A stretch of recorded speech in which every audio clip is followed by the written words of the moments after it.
au niveau sanitaire, on a quand même à constater qu'on n'est pas dans le même système d'organisation. C'est-à-dire que de leur côté, ils ont pris des dispositions extrêmement rigoureuses depuis le début.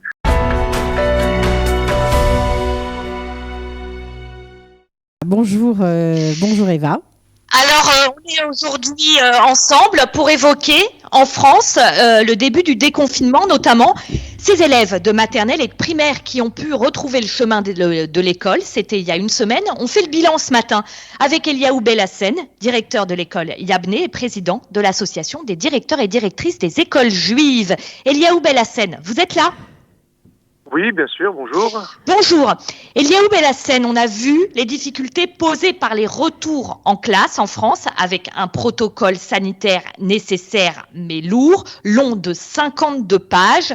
À quoi faites-vous particulièrement attention depuis lundi dernier dans les classes de maternelle et de primaire qui ont pu être réouvertes? Quelles sont vos plus importantes craintes ?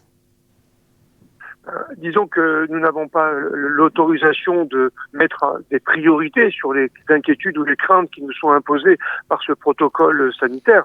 On a l'obligation de le mettre en pratique dans les moindres détails et donc chacun des points qui est évoqué dans le protocole doit être respecté. Donc les distanciations, le nettoyage et ainsi de suite, tout doit être mis en œuvre pour que les risques soient quasiment nuls, parce que le risque zéro, je ne crois pas que ça existe, mais que les risques soient quasiment nuls au niveau de la sécurité des enfants et des adultes. Eliaou Bellassène, le sens de ma question, c'était concrètement, qu'est-ce qui est le plus difficile à mettre en place ? Parce qu'on a vu ces classes avec un nombre d'élèves limité. Or, par exemple, pour les enfants de maternelle, les interactions entre enfants, avec l'institutrice, etc., ça fait partie de l'apprentissage des plus petits. Donc vous, comment vous faites concrètement pour allier ce protocole sanitaire qui nécessite une distanciation sociale et ces cours pour apprendre des choses aux enfants, notamment les plus petits? Alors, il faut rester un petit peu, si je peux me permettre, un petit peu réaliste et honnête dans la façon d'appréhender les choses.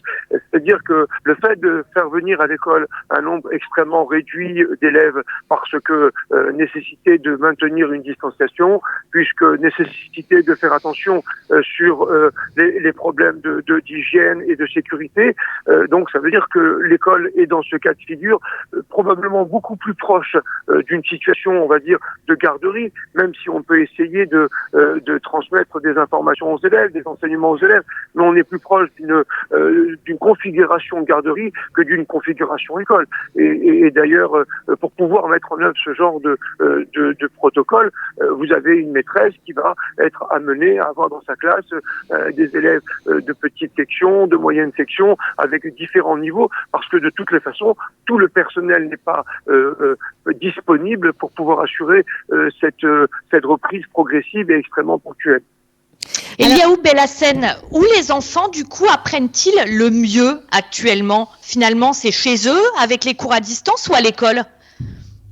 Alors, à vrai dire, il y a absolument aucun doute que concernant les plus grands à distance, c'est la meilleure des solutions, c'est la meilleure opportunité, et en tous les cas, tout a été mis en œuvre et les gens sont de plus en plus habitués, que ce soit les professeurs qui ont dû apprendre à s'adapter, et les élèves aussi, et les parents qui les accompagnent.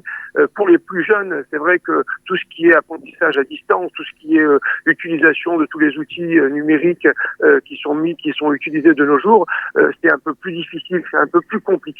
Donc voilà, j'ai envie de dire, on aurait souhaité vraiment que pour les plus jeunes, le système de l'école soit le plus prioritaire, le mieux, bien entendu, mais la réalité, elle est là. On a même entendu, vous l'avez certainement vous aussi de votre côté, entendu des écoles qui ont commencé à réouvrir et qui recommencent à fermer par rapport à des problématiques qui apparaissent malgré les mises en œuvre, malgré les distanciations, malgré tout cela. Donc c'est vraiment une vraie problématique et le sentiment de la majorité des chefs d'établissement, c'est oui, d'essayer d'aller dans le sens de la réouverture extrêmement ponctuelle, extrêmement ciblée pour les élèves en difficulté, mais c'est aussi essayer de prendre le moins de risques pour les enfants.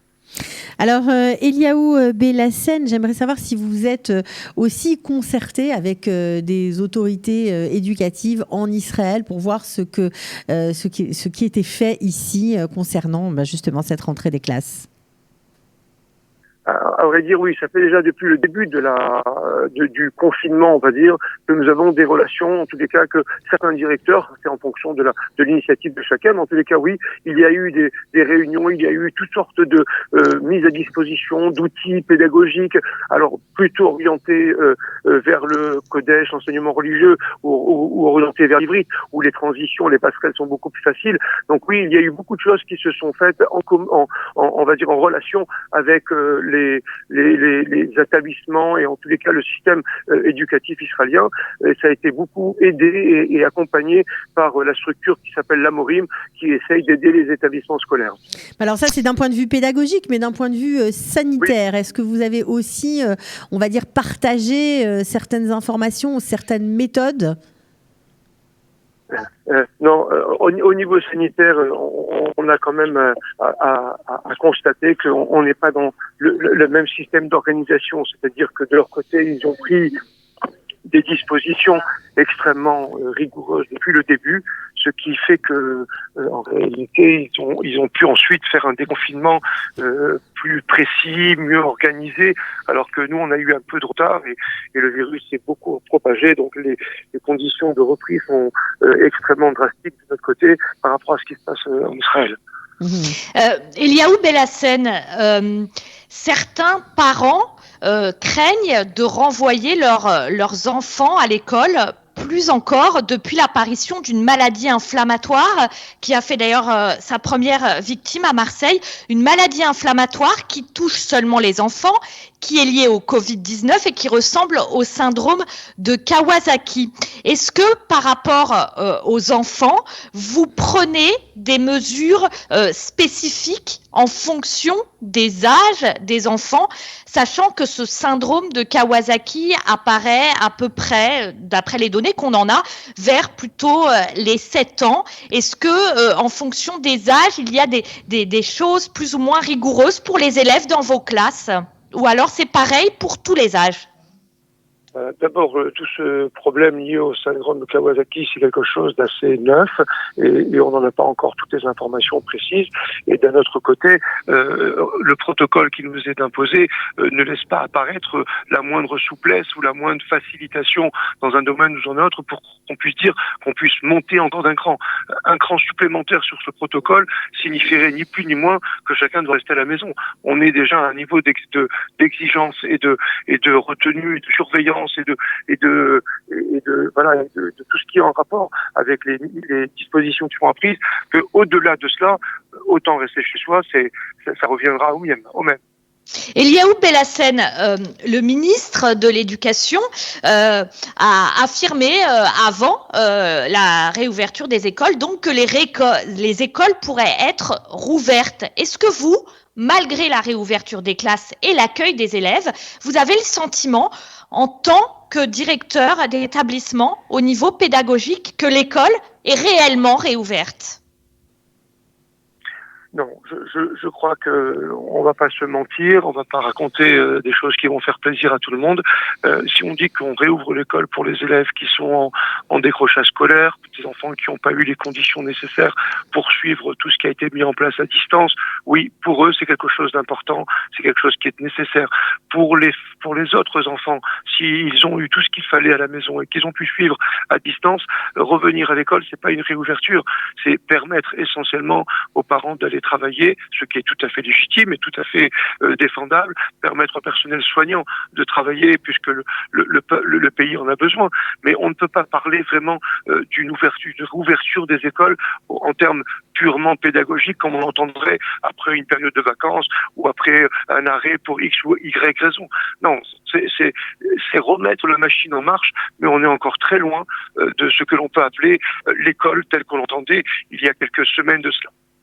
Merci beaucoup Eliaou Bellassène d'avoir été en ligne avec nous ce matin sur Judaïque FM pour faire le point, donc le bilan sur ce qu'il s'est passé dans les écoles en France qui ont réouvert certaines classes pour accueillir les élèves depuis une semaine. Merci Cathy Choukroun depuis le studio Kalita à Jérusalem d'avoir été en duplex avec nous pour ce direct depuis Jérusalem. Bonne journée à vous tous. Bonne journée Eva. Retrouvez du dimanche au vendredi notre live quotidien quotidien spécial coronavirus. 3 heures de direct ininterrompu de 8h à 11h. Pour tout savoir sur l'actualité du virus en Israël, mené par Daniel Haïk, Olivier Granelli et Cathy Choucroune. Le live Studio Qualitas, c'est tous les jours en direct, puis en replay sur Facebook, YouTube ou sur notre application et sur le site studioqualita.com.